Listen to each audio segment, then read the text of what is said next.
All right, welcome back to the deep dive. We know you're all about maximizing knowledge in minimal time. Absolutely. So let's just jump right in today. We're tackling something that pretty much everyone who's ever traveled has bumped up against, asking for and giving directions. But here's the thing. When you don't speak the same language, it's way more complex than you might think. It's not just about left, right, straight ahead. Not at all. We dug into some really fascinating research on psychology, communication, all those elements that come into play when we're trying to get from point A to point B in a foreign country, and even how we learn languages. And the findings, well, they reveal that there's a whole lot more going on than simply struggling with vocabulary. Right, like you think, oh, just grab a phrase book. But turns out it's this intricate dance of psychology, communication, and even culture. And in this deep dive, we're going to uncover the reasons these interactions can be so tricky. But more importantly, arm you with some really practical strategies so you can handle them like a pro. Exactly. We're going to give you the tools and insights to boost your confidence and make those experiences a lot smoother. So let's kick things off by delving into the psychology at play here. Because it seems like a lot of the hurdles aren't just about not knowing the words, right? Right. There's this whole internal landscape that we need to navigate. Now, for those of you who've been in a situation where you're trying to find your way around, in a place where you don't speak the language, or maybe you only have a limited grasp of it, have you noticed that there's this sort of invisible barrier that pops up? Oh, absolutely. And the research really highlights that. We tend to encounter significant anxiety when faced with these situations. And it's not just like, oh, I don't know the word for bridge. It goes deeper, doesn't it? It does. It really stems from this fear of, public embarrassment, feeling inadequate because of the language limitations, even if your second language skills are, relatively decent. You don't want to look foolish, right? Right. Especially in a public setting. Yeah. It's all about vulnerability and that potential for negative judgment. And I imagine it can also tie into this worry about appearing incompetent. Absolutely. And that can be a really big factor for people. They don't want to come across as incapable or lost. And so you've got that swirling around in your head, and then on top of that, you're trying to manage the cognitive load of just navigating in an unfamiliar environment. Exactly. And that's a key point. Your brain is already working hard to process spatial information, figure out where you are on a map, orient yourself. And then you layer on top of that the added challenge of trying to process and produce language in a non-native tongue. It's like this double whammy for your brain. Okay. You're trying to keep that map in your head while simultaneously trying to string together sentences that actually make sense in another language. It's a lot to juggle. It is. And the research points out some very specific anxieties that often crop up in these situations. Like, you might find yourself worrying about grammatical errors, even little things, which can make you hesitate. Or needing to use very specific spatial language. It's not enough to just vaguely gesture. You need to be able to say, turn left before the church, or go 2 blocks past the supermarket. Precisely. Those distinctions matter. They do. Yeah. And then there's this fear of misinterpreting the instructions altogether. Oh, absolutely. Ending up even more lost than you were before. That's a common one. You think you understood, you follow the directions, and then you realize you've gone completely the wrong way. It's frustrating and can really fuel that anxiety for next time. It's that feeling of, I was better off when I had no clue where I was going. Exactly. And you know what's really interesting? All these psychological factors can actually lead to a behavior that completely works against us. Absolutely. We see this a lot. It's this avoidance thing. People would rather wander around lost than actually ask for help in a second language. Yeah, it's counterintuitive. But it happens all the time. The potential embarrassment of the interaction, it just outweighs the inconvenience or even the potential danger of being lost. It's almost like we tell ourselves, well, I'll figure it out eventually, Right. rather than face that potential linguistic awkwardness. And, I can definitely relate to that. Oh, I think we all can. Have you ever walked further than you needed to just to avoid having to ask for directions in a language you weren't totally comfortable with? For sure. Many times. You think maybe if I just circle the block one more time. Yeah, I'll stumble upon it. Exactly. But of course, that rarely happens. Now, let's flip the script for a moment. Put ourselves in the shoes of the person being asked for directions. Turns out, they've got their own set of psychological hurdles to jump over, especially when the person needing help doesn't speak their language fluently. That's right. It's a two-way street. The direction giver can feel just as uncertain and anxious as the person asking for help. Makes sense. They might be hesitant, unsure of their own ability to communicate clearly, right? Absolutely. There's this concern about their pronunciation, whether they're using the most precise vocabulary, and how they might need to adapt their explanation if the first attempt doesn't land. Like, do they need to simplify things? Speak more slowly? Use more gestures? Exactly. And all of that adds to the cognitive load. It does. And I imagine there's also this worry about causing more confusion, Yeah. leading the person astray. Oh, for sure. You don't want to be responsible for sending someone in the completely wrong direction. That would be awful for everyone involved. A nightmare scenario.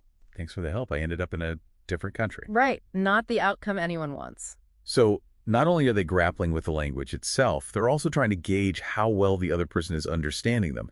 And all this is happening in real time. It's a lot to process. It is, and it can lead to a kind of social anxiety as well. The worry about creating an awkward interaction or even coming across as unhelpful. And then on top of all that, the research mentions this fascinating concept called translation asymmetry. Yes, this is really interesting. It basically means that translating from your first language into your second language is typically slower and more mentally taxing than translating from your second language back to your first. So the person giving directions in their non-native language, they're actually working harder than we might realize. Much harder. It's Yeah. like their brain is doing a marathon, trying to find the right words, structure the sentences correctly, and make sure the message is clear. And then, of course, there's the simple issue of vocabulary.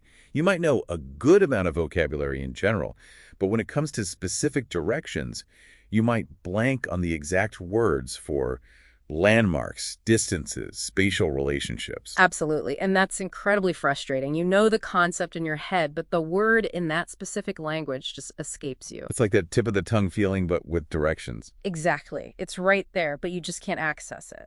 So have you ever found yourself hesitant to offer help in a language that wasn't your strongest, simply because you weren't sure if you could explain things properly? Oh, definitely. I've been there many times. It's that combination of linguistic insecurity and the desire to be helpful that creates this internal struggle. And sometimes you end up just saying, sorry, I don't speak much. Even if you actually know more than you think you do, it's that fear of getting it wrong that holds us back. It's understandable, but as we've seen, all these psychological and cognitive barriers, they really have a tangible impact on behavior, don't they? Both for the seeker and the giver of directions. They absolutely do. They shape how we act in these situations. So let's talk about those avoidance behaviors we mentioned earlier. The research really points to a strong tendency for travelers to choose to stay lost rather than ask for help when they anticipate language difficulties. Right. And it's not just a matter of shyness. It's these multi-layered concerns about their speaking and listening skills in a non-native language. Will I be able to articulate my question clearly? Will I understand the response? It creates this sort of anticipatory anxiety. You imagine the whole interaction going wrong, so you just decide to avoid it altogether. Exactly. And sometimes it even comes down to cultural factors. In some cultures, there's a strong emphasis on self-reliance, on not wanting to burden strangers or appear helpless. Like, I should be able to figure this out on my own. Right. Asking for help can be seen as a sign of weakness, even if it's the most logical thing to do. And this avoidance, well, it comes with consequences, doesn't it? It does. It can limit your experiences. People may over-rely on technology, which isn't always reliable or even appropriate for the situation. Think GPS leading you into a lake. Exactly. It can also lead to people restricting their exploration, sticking to well-trodden paths because they're too afraid to venture off and potentially get lost. So you end up missing out on a lot of the spontaneity and serendipity of travel. Absolutely. And of course, there's the inefficiency of it all. You end up spending way more time and energy than you need to just to get from point A to point B. Walking in circles for hours when you could have just asked someone for directions and been there in 5 minutes. Exactly. But it's not just about the people asking for directions. The avoidance and anxiety also affect the people giving directions. Oh, right. It's not like everyone's out there eager to help lost tourists, especially if there's a language barrier. It can be daunting for them as well. The research highlights a real concern among direction givers about accuracy and comprehensibility. They want to make sure they're giving correct information and that you understand it. Which is admirable, but it can also lead to some interesting behaviors. It can. They might oversimplify directions, leaving out important details because they're worried about overwhelming you with too much information. So instead of giving you a clear step-by-step guide, they might just say, go that way for a while.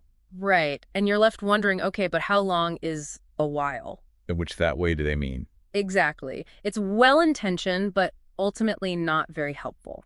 And then there's this other issue that the research brought up. It's this idea that someone might have a decent grasp of academic language, but lack the everyday practical vocabulary needed for specific tasks. That's fascinating. So they might be able to discuss complex topics, but when it comes to simple things like directions, they struggle to find the right words. Absolutely. And the example they used was knowing how to talk about politics or history, but not knowing the words for common household items. It really highlights that knowing a language in a broad sense is different from knowing how to use it effectively in very specific real-world situations. Exactly. And those specific gaps in vocabulary can really hinder clear communication. So it's not just about the general level of fluency, but also the types of vocabulary you have at your disposal. And it seems like this whole communication breakdown can also lead to missed opportunities for connection, wouldn't you say? Definitely. It's easy to forget that these interactions, even brief ones, can be little moments of cultural exchange. You're getting a glimpse into someone else's world, and they're getting a glimpse into yours. Right. And when those interactions are fraught with anxiety and potential miscommunication, those opportunities for connection, for building bridges, are often lost. And that's a shame, because something as simple as asking for directions can actually be a starting point for a much richer interaction. It absolutely can. If we can overcome those barriers, we can open ourselves up to new experiences and perspectives. So how do we do that? How do we start to break through these barriers and make these encounters more successful? Well, I think preparation is key. And not just any preparation, but focused preparation. What do you mean by that? It's about being strategic with your learning. If you know you're going to be traveling, focus on the vocabulary that's most relevant to navigation. You don't need to become fluent overnight, but you can equip yourself with the tools you'll need to find your way around. So it's about learning contextually. Exactly. Think about the categories of vocabulary that are most useful in this context. Directional verbs like turn, go straight, follow. Position words like left, right, across from. And of course, those landmark terms you're likely to encounter. Like, excuse me, where's the train station? Exactly. Those are the words and phrases that will make the biggest difference. And don't underestimate the power of pre-learning some essential phrases for initiating a request. Simple things like, excuse me, could you tell me how to get to you?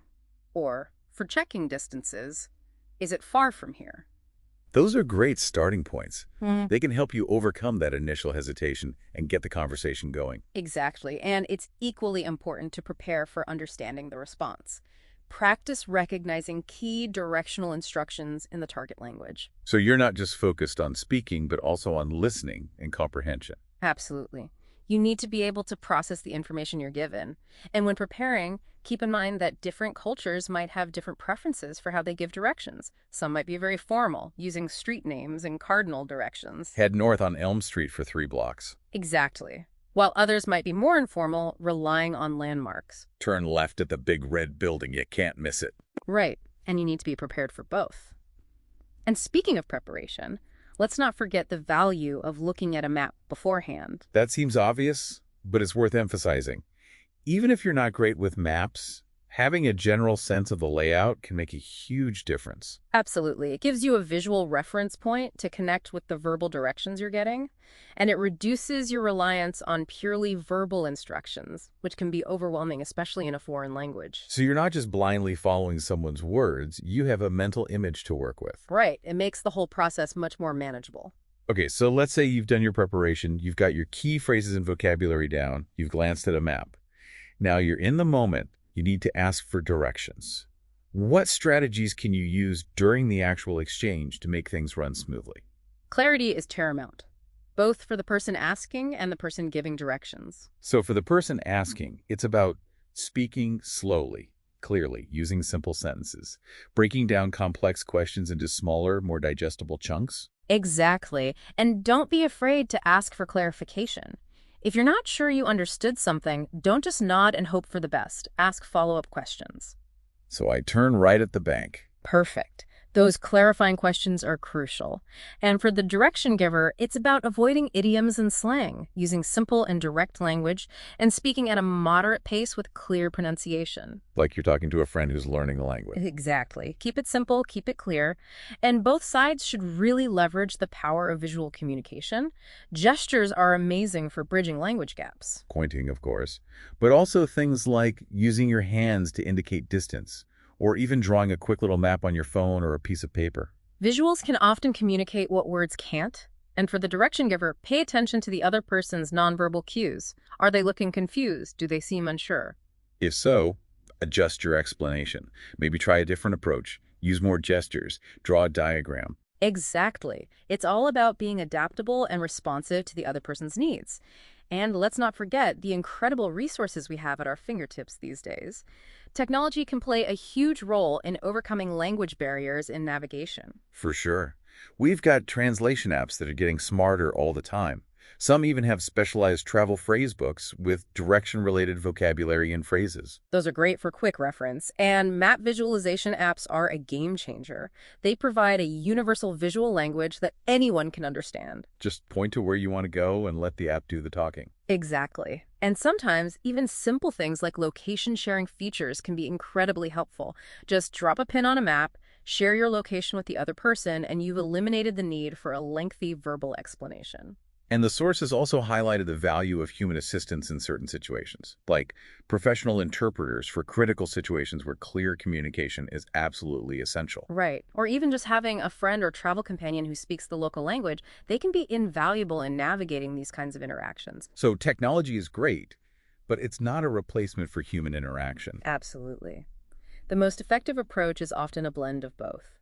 Use technology to support your efforts, but don't be afraid to engage with locals, ask for help, and practice your language skills. It's all part of the experience. Now, we've talked a lot about language, but the research also emphasizes that there are significant cultural differences at play when it comes to communicating about directions. Oh, absolutely. Culture shapes everything, including how we think about and talk about space. And it goes beyond just having different words for left and right. It's about entirely different systems for conceptualizing and describing location. Exactly. Some cultures primarily use absolute reference systems, relying heavily on cardinal directions, north, south, east, west. So instead of saying turn left, they might say head east, Right. Which can be confusing if you're not used to thinking in those terms. especially if you don't have a good internal compass. Exactly.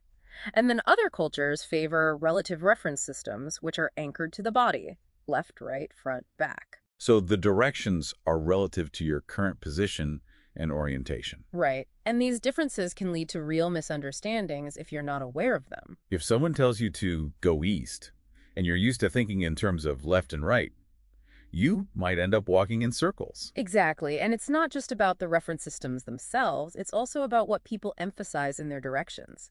Some cultures rely heavily on formal street addresses and building numbers, Go to 123 Main Street. precisely, while others might almost exclusively use landmarks. Turn right at the bakery with the blue awning. Right. And these preferences often reflect broader cultural values and norms. So if you come from a culture that's very precise and detail-oriented, you might find yourself frustrated in a culture that's more relaxed and relies on general landmarks. Absolutely. And these cultural differences can even extend to the level of detail people expect in directions. Some cultures favor very specific step-by-step instructions, Walk 100 meters, then turn left at the second intersection, then go past the post office. while others might provide a more general sense of direction, assuming you'll figure out the finer details yourself. It's just past the park, you'll see it. Exactly. And this can be really challenging for people from different cultural backgrounds. So how do we navigate these complexities? How do we become more effective cross-cultural communicators when it comes to directions? It starts with awareness, recognizing that these cultural differences exist and that they can impact how we give and understand directions. Right. It's about going beyond just translating words and phrases. It's about understanding the underlying cultural logic of how people think about space. Exactly. And one practical strategy is to increase your reliance on universal reference points.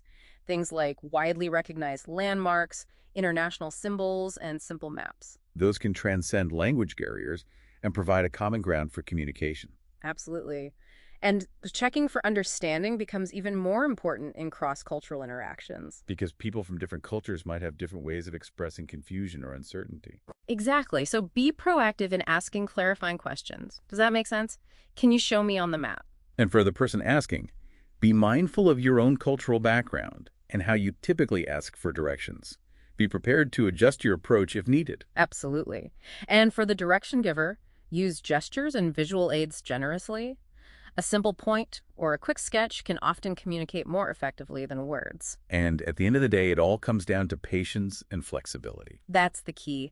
Recognizing that you might need to step outside your comfort zone, adapt your communication style, and embrace the potential for miscommunication. It's all part of the learning process. And sometimes those miscommunications can even lead to amusing anecdotes and memorable travel stories. Absolutely. They're all part of the adventure. So we've covered a lot of ground in this deep dive. We've explored the psychological barriers that make asking for and giving directions so challenging when we don't speak the same language. We've seen how those barriers can lead to avoidance behaviors, both for the seeker and the giver of directions. And we've delved into the fascinating complexities of cultural differences and how we conceptualize and communicate about space. But we've also highlighted some very practical strategies that you can use to overcome these challenges. Focused vocabulary learning, clear and concise communication techniques, leveraging technology and human assistance, and developing a greater sensitivity to cultural nuances. All of these tools can empower you to navigate these interactions more effectively and confidently. And the benefits extend far beyond just finding your way around. They do. They enhance your overall cross-cultural competence, sharpen your spatial reasoning skills, increase your intercultural sensitivity, and even create opportunities for meaningful connection with people from different backgrounds. So here's a final thought to leave you with. The next time you're in a situation where you need to ask for or give directions, and there's a language barrier, take a moment to reflect on what you've learned in this deep dive. Think about one small adjustment you could make in your approach, whether it's preparing a few key phrases beforehand, being more proactive in using gestures, or simply approaching the interaction with a more open and patient mindset. Because even small shifts in our awareness and behavior can have a ripple effect, transforming a potentially stressful encounter into a moment of genuine connection and shared understanding. Thanks for joining us on The Deep Dive.